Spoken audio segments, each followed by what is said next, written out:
Hello friends, welcome to my channel. Friends, आज मैं आपके लिए बहुत ही टेस्टी और स्पंजी रसगुल्ला की रेसिपी लेके आई हूँ।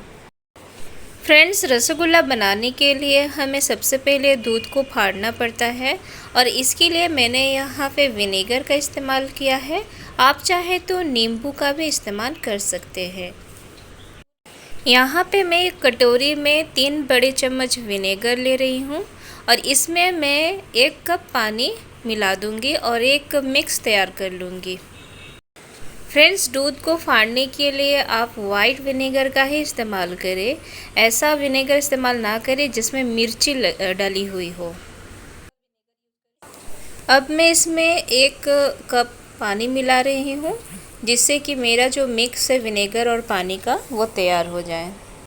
तो मिक्स तैयार हो गई है। अब हम दूध को फाड़ेंगे। यहाँ मैंने 1 लीटर फुल फैट मिल्क लिया है। ये गाय का दूध है। भैंस का दूध आप बिल्कुल भी ना लें क्योंकि भैंस के दूध में बहुत ज़्यादा मलाई होती है जिससे कि रसगुल्ला बनाते समय उसमें से घी निकल जाता है जो कि हमारे रसगुल्ले के लिए अच्छा नहीं है।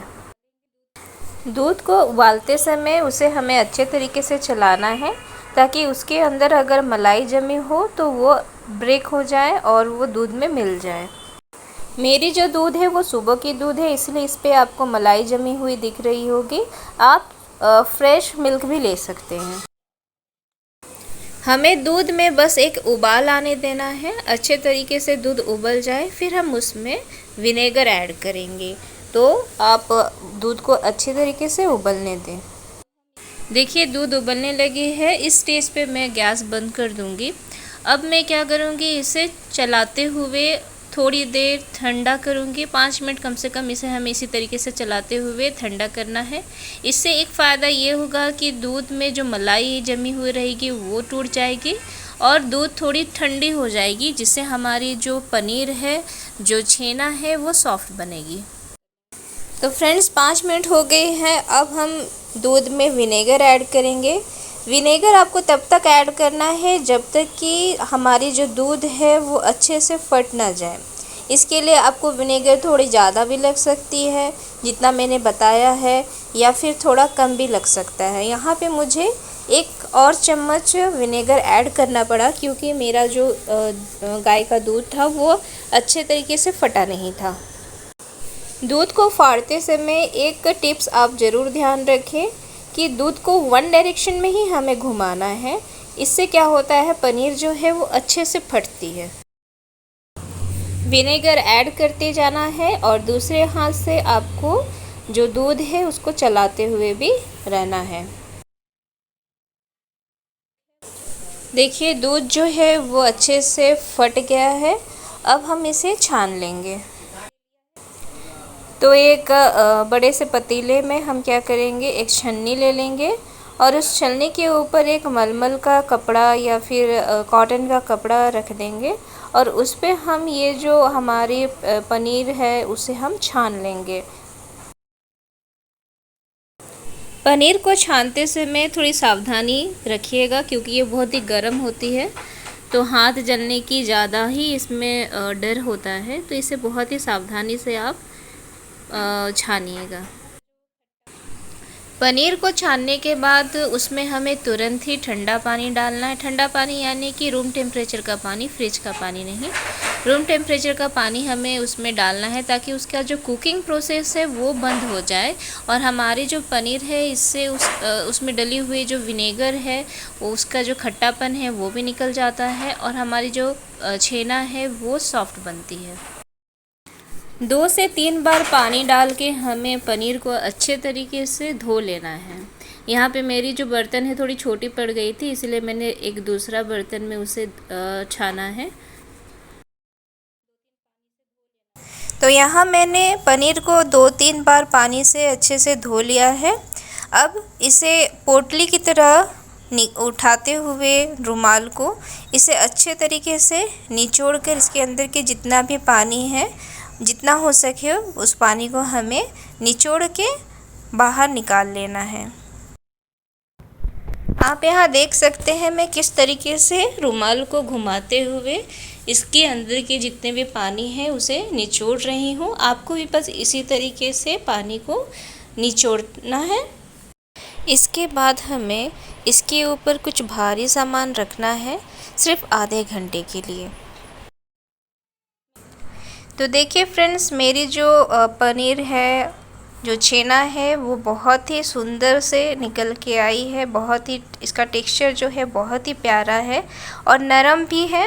अब हम इसे अपने हथेली से मैश करेंगे, नरम करेंगे और इसे कम से कम 10 मिनट तक हमें मलते हुए सॉफ्ट बनाना है। पनीर में थोड़ा सा मॉइस्चर ज़रूर रहना चाहिए, पूरा ड्राई पनीर नहीं होना चाहिए। इसीलिए आपको याद रखना है, इसे सिर्फ आधे घंटे के लिए ही हमें दबा के रखना है। ज़्यादा देर तक अगर दबा के रखेंगे तो वो ठोस पनीर बन जाएगा। पनीर को 2 मिनट जैसे मलने के बाद हम इसमें 1 छोटा चम्मच शक्कर मिलाएंगे, चीनी मिलाएंगे। इससे क्या होता है, हमारा जो रसगुल्ले का जो बॉल है उसमें अच्छी जाली बनेगी। शक्कर अच्छे से मिलने के बाद आधा चम्मच इसमें हम अरारोट पाउडर या फिर कॉर्नफ्लावर या फिर आप मैदा भी मिला सकते हैं। मोस्टली मैं ऐड नहीं करती हूँ, लेकिन क्योंकि आपको छोटी सी टिप्स मुझे देनी थी, इसलिए मैं इसे ऐड करके आपको दिखा रही हूँ। इससे भी आपके रसगुल्ले अच्छे बनेंगे। अगर आप इसे ना भी डालें और आपकी पनीर अगर अच्छे से मली हुई है तो आपका जो रसगुल्ला है वो उतना ही सॉफ्ट बनेगा बिना कुछ ऐड किए हुए। पनीर आपकी अच्छे से मल गई है। इसका एक हिंट जो है वो ये है कि आपकी जो पनीर है वो थाली छोड़ने लगेगी, यानी कि वो एक बॉल का शेप लेने लगेगी। इसका मतलब आपकी जो पनीर है वो अच्छे से मल गई है। और इसके एक दूसरा टिप्स ये है कि आपके हाथों में हल्की चिकनाहट देखने को मिलेगी। तो पनीर मेरी अच्छे से मैश हो गई है। अब हम इसका छोटा छोटा गोला बना लेंगे और इसे रसगुल्ले का आकार दे देंगे। रसगुल्ले में ज़्यादा क्रैक्स नहीं होने चाहिए, कोशिश कीजिए कि उसमें कोई भी क्रैक्स ना हो। हल्के फुल्के क्रैक्स चलते हैं, मतलब थोड़ी जाली जाली अगर दिख रही है तो वो ओके है। मैंने यहाँ सारे गोले बना लिए हैं। अब हम इसे उबालने के लिए चाशनी बनाएंगे। चाशनी जो है वो सिर्फ उबालने के लिए होती है, इसमें कोई भी तार या फिर चिपचिपाहट लाने की ज़रूरत नहीं है। यहाँ पे मैंने 1 कटोरी यानी कि 250 ग्राम चीनी लिया है और इसमें मैं 4 से 5 कटोरी, जिससे मैंने चीनी को नापा है, उसी कटोरी से मैं 4 से 5 जो कटोरी पानी है वो उसमें मिला दूंगी और बस उसमें उबाल आने दूंगी, अच्छा उबाल आने दूंगी। इसे अच्छे से मिला लेते हैं। फ्लेम को हाई पे ही हमें रखना है। चाशनी जो है वह उबलने लगी है, इसमें अच्छी उबाल आने लगी है। अब हम इसमें हमारे जो तैयार किए गए रसगुल्ले के बॉल्स हैं उसे डालेंगे। तो सबसे पहले मैं 1 बॉल इसमें डालूँगी और चेक करूँगी कि ये फट तो नहीं रहा है। अगर ये नहीं फटता है तो फिर मैं धीरे धीरे करके 1-1 बॉल उसमें डालते जाऊँगी। बॉल चाशनी में डालने से पहले उसे फिर से एक बार हाथों में गोल घुमा लीजिए। इससे क्या होगा, थाली में रखने पर जो नीचे से वो साइज़ बिगड़ जाता है वो दोबारा से गोल हो जाएगा। रसगुल्ले के बॉल्स को एक साथ नहीं डालना है, एक एक करके ही हमें इसे चाशनी में धीरे धीरे रखना है। मैंने सारे रसगुल्ले के बॉल्स एक एक करके इसमें डाल दिए हैं। अब इसे ढक के हाई फ्लेम पर 5 मिनट तक अच्छे तरीके से उबालेंगे।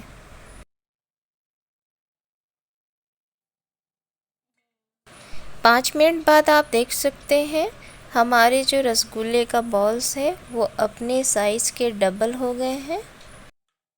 इस स्टेज पे हम कड़छी की मदद से हल्के हाथों से इन बॉल्स को हिलाएंगे ताकि वो पलट जाए। रसगुल्ले को अब हम दोबारा ढक देंगे और इसे मीडियम फ्लेम पे कम से कम 15 मिनट तक हमें उबालना है। तो 15 मिनट हो चुके हैं और हमारे जो रसगुल्ले का साइज़ है वो 3 गुना बढ़ चुका है। तो ये हमारा जो रसगुल्ला है वो तैयार है। अब हम इसकी तीसरे प्रोसेस पे जाएंगे। तो रसगुल्ले को हम नीचे उतार लेंगे और एक दूसरे बाउल में हम एकदम चिल वाटर लेंगे फ्रिज का। गरम रसगुल्ले को हम इस ठंडे पानी में डालेंगे। इससे एक फ़ायदा ये होता है कि जो रसगुल्ले का जो शेप है, जो साइज़ है, वो छोटा नहीं होता, साइज़ मेंटेन रहता है। आप देख सकते हैं मेरे जो रसगुल्ले हैं वो बिल्कुल बाज़ार जैसी बनी है। बहुत ही स्पंजी और बहुत ही सॉफ्ट ये रसगुल्ले के बॉल्स बने हैं। रसगुल्ले के बॉल्स को कम से कम 2 मिनट तक इसी तरीके से हमें ठंडे पानी में रखना है। इस बीच हम अब हमारी जो चाशनी है उसमें रोज़ वाटर ऐड करेंगे। मैं यहाँ पे वाइट रोज़ एसेंस ले रही हूँ। आप चाहे तो केवड़ा का पानी भी डाल सकते हैं। बस 2-3 बूंद ही हमें इसमें ऐड करना है।